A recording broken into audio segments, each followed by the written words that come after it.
전 세계 인터넷 속도 1위, 인구 대비 특허 출원도 1위, 노인 취업률 1위, 각종 1위의 타이틀을 가지고 있는 지금 우리가 1위를 하고 있는 것이 한 가지 더 있습니다.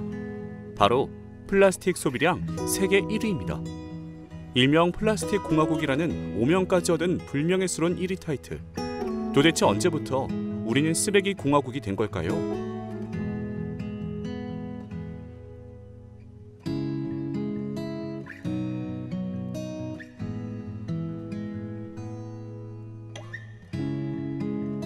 (70년대) 한국, 환경의 기적이라고 불리는 세계적으로 유례없는 빠른 성장기를 겪고 있던 우리는 당시 쓰레기로 인해 골머리를 앓고 있었습니다.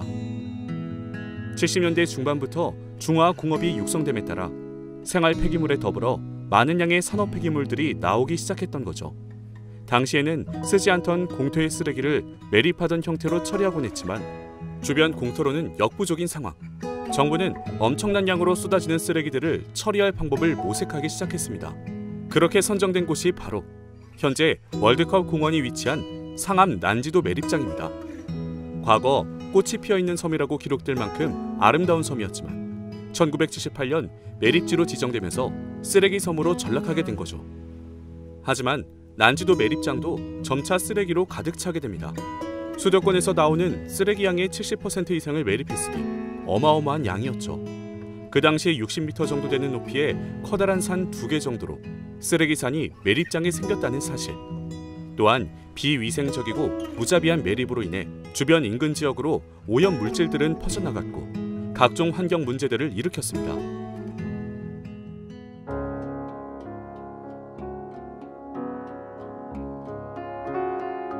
그 후 쓰레기에 뒤덮이지 않기 위해 정부와 각 기관을 비롯한 전문가들은 머리를 맞대고 고민을 시작합니다.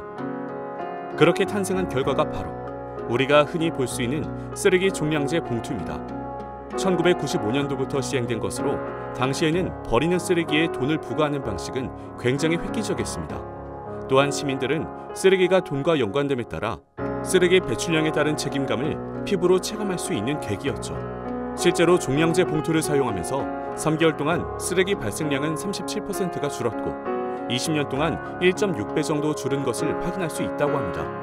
하지만 줄었다고 해서 해결된 것은 아니죠. 여전히 많은 양의 쓰레기들은 문제였습니다.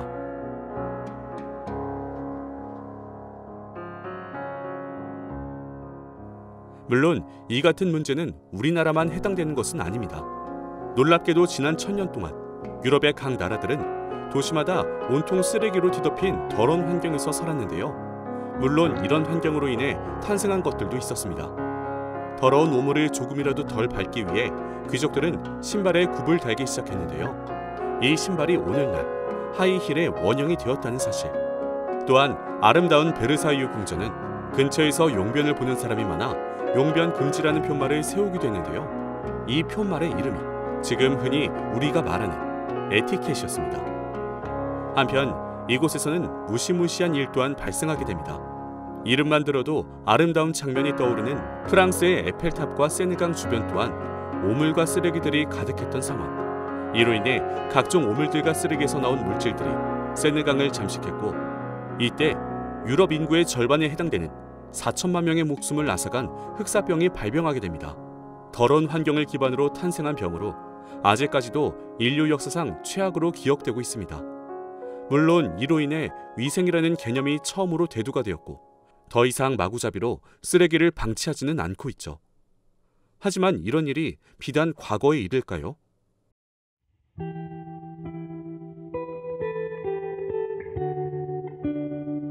현재도 마찬가지.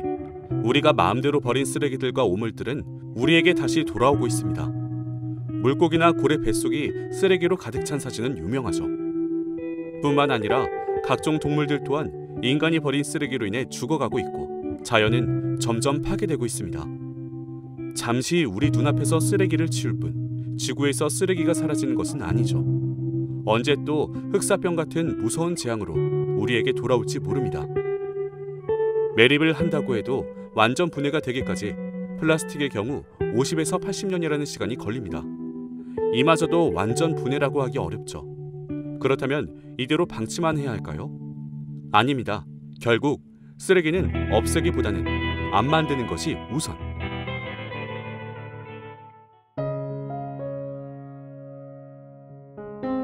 궁극적으로 우리가 나아가야 할 방향을 먼저 제시하며 살아가는 사람들이 있습니다. 바로 제로 웨이스트를 실천하는 사람들입니다. 일명 쓰레기 제로. 살아가면서 나오는 생활 쓰레기를 최대한으로 줄여 결국 쓰레기가 없는 삶을 사는 건데요. 포장지와 플라스틱을 최대한 줄이고 재사용이 가능한 유리병을 이용하는 등 이미 외국에서는 많은 사람들이 시행하고 있습니다. 포장지를 없앤 상태로 유통을 하고 사는 소비자 또한 담아갈 용기를 가져와 담아가는 방식의 마켓, 바디워시와 샴푸 등을 최소한으로 줄이기, 플라스틱보다는 나무 등 조금은 불편하지만 쓰레기를 줄이기 위해 많은 노력을 하고 있는 거죠. 하지만 제로 웨이스트라는 단어조차 생소하시다면 조금은 환경에 관심을 가지고 반성해야 하지 않을까요? 이 영상을 보고 있는 여러분도 지구에서 살아가는 것은 마찬가지 쓰레기의 위협에서 벗어날 수 없는 건 같습니다. 오늘부터 여러분도 제로 웨이스트의 첫 발걸음을 시작해 보시는 건 어떨까요? 모두가 함께 행복하게 살 수 있는 가장 첫 번째 조건, 우리의 터전을 지켜나가는 것입니다.